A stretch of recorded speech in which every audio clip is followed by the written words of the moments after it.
Welcome to another video from McFatter Tech Musser. If you like these videos, please click subscribe. Redundancy. Redundancy is the principle of maintaining availability in a network or with data. From a perspective of our networks, we need a way to handle unavoidable outages.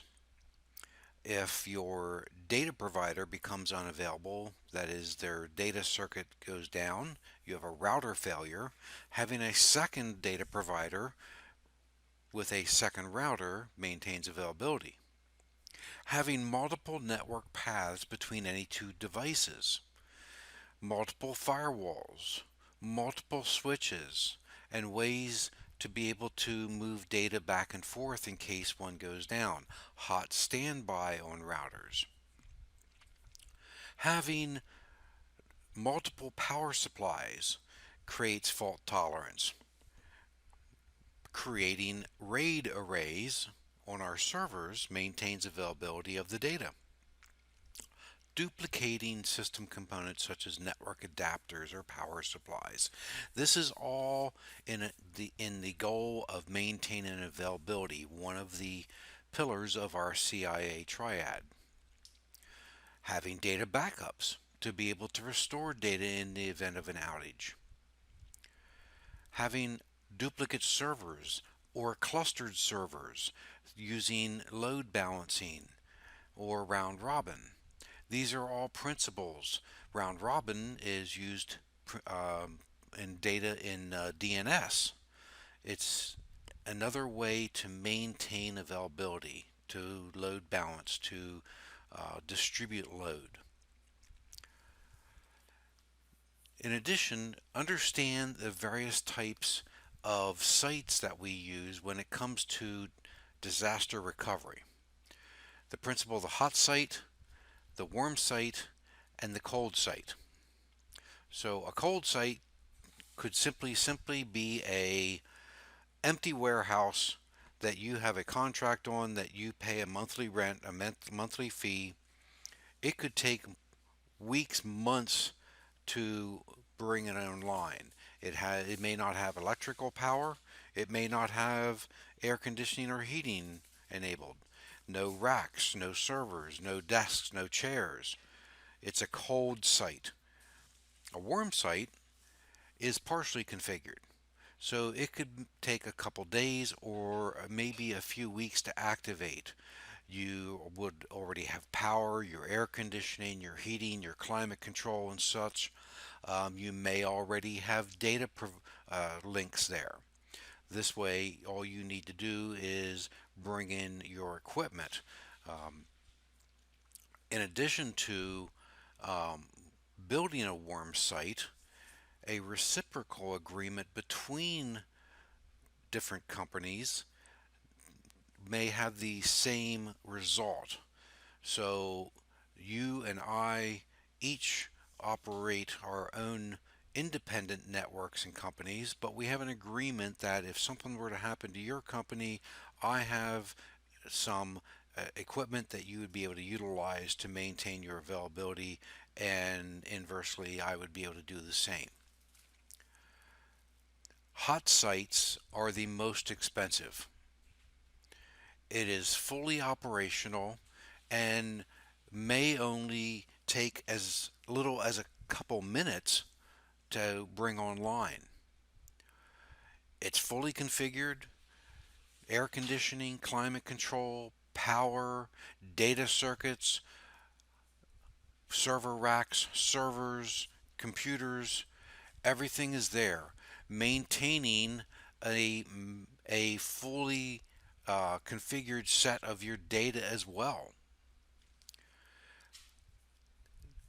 In that same context is the mirror site.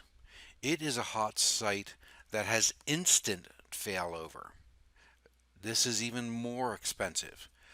It has your real-time data mirrored to it. It is a mirror of your infrastructure. It has everything up to date and ready to go. This is very expensive to maintain. The ways that we measure our redundancy are through a number of metrics that we term RTO, Recovery Time Objective, which is the actual time required to successfully recover all operations. RPO, Recovery Point Objective. Recovery Point Objective is a measurement of how old data is at the point that it is successfully recovered. Understand that any data that has been lost between the RPO and present must either be accepted as lost or reconstructed. Understand that that recovery point objective is also how you determine how often you perform backups. What is the maximum amount of data that you are willing to lose? MTBF, mean time between failures. This identifies the average lifetime of a system or a component. As components begin to approach their MTBF, you should start planning for replacement. MTTF is the mean time to failure. This measures the average time to failure of a system or a component. So this would be assuming that the system or component has never been repaired at any point in its lifetime. Obviously, if you replace a component during that lifetime, it would extend its useful life. MTTR is the mean time to repair. This defines the average amount of time to repair a failed component or restore operations, such as the estimated time to restore a failed drive in a RAID array. This is also referred to as mean time to restore. MTD combines your RPO, RTO, MTBF, and MTTR to come up with the MTD, the maximum tolerable downtime. This metric measures how long can an organization survive without a specified service, asset, or process down. To exceed that may put the organization at a point where it cannot recover and would never be able to come back into business. Let's talk about how we protect our data. On an individual system basis, RAID. We use RAID to provide that redundant. Depending on who you speak to, RAID can mean one of two different things. Redundant array of independent disks.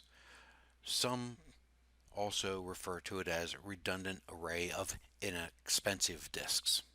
Not always the case. I refer to it myself as redundant array of independent disks. There are a number of different RAID levels, and we'll cover a couple of the most common ones here. RAID 0 is the highest performing RAID. You can have a minimum of 2 disks. Obviously, if you only have a single disk, you're not doing any redundancy. So understand that any RAID begins with a minimum of 2 disks at the very least. So in a RAID 0, the blocks are striped. As data is written, it is written to both drives.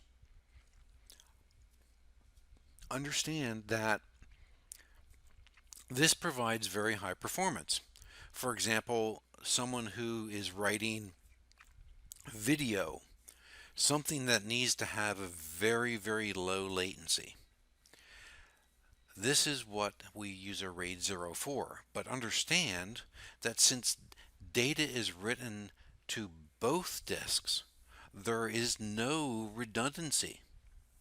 It's very high performance, but no redundancy. If disk 1 fails, the entire data is lost. As just as it says, do not use this for any critical system. A RAID 1 is very common. We call this mirroring. The blocks are mirrored. So whatever is written to disk 1 is written to disk 2. This allows you to have a single disk failure. It has good performance and it's excellent redundancy. This is commonly used for operating systems. RAID 5 begins to give us a little bit higher availability or storage capacity. Takes a minimum of 3 disks. It uses distributed parity, so it has good redundancy. However, it still only has a single disk failure. But as you increase the number of disks, so does your storage.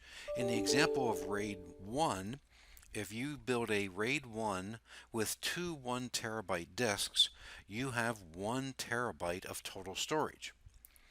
That same RAID 5 using three 1 terabyte disks has 2 terabytes of storage. If you increase it to 4 disks, you now have 3 terabytes of storage. Whatever the total capacity is minus 1 disk. RAID 5 functions very well. It has good performance and good redundancy. RAID 6, however, is preferred over RAID 5 when possible. RAID 6 is RAID 5 but with 2 parity blocks for each data block, therefore allowing for 2 disk failure.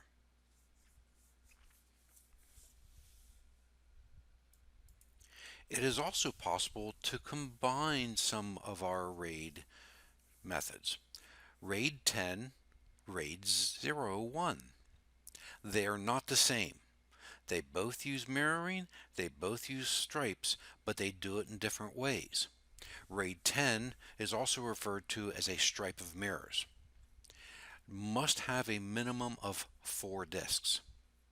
So looking at the example on your screen, you can see that a mirror is created with disk 1 and 2, a mirror is created with disk 3 and 4, and a mirror is created with disk 5 and 6, and the data is written in striping.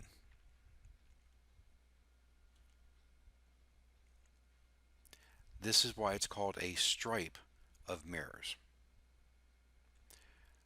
Within the groups, the information is mirrored, but the groups themselves are striped. Taking those same 6 disks and grouping them in a RAID 01 creates a stripe of 3 disks and a second stripe of 3 disks and then mirrors them against each other. This is why it is called a mirror of stripes. Typically, it would be implemented with a minimum of 4 disks, but it can be done with 3 if necessary. And any information that is written to the first mirror is striped across the 3 disks. Same information is written to the second group and is striped across all 3 disks. So what is the difference between a RAID 10 and a RAID 0? Well, let's take a look. The performance capabilities is the same. The storage capacity will be the same. Fault tolerance is the difference. How much fault tolerance will be. RAID 01, the second example, the mirror of stripes, has less tolerance. Since you only have 2 groups of RAID 0, if 2 drives fail, if drive 1 and drive 4 fail, the entire array will collapse and data will be lost. So 6 drives and you can only have 2 fail. However, there is a greater fault tolerance with RAID 10, 1.0. There's more groups. So even if you have a single disk fail in each of your groups, the array stays up because A, B, and C are still available through disks 2, 4, and 6. So there is a technical greater fault tolerance with RAID 10 versus RAID 01. Given the choice, always choose RAID 10 or RAID 10.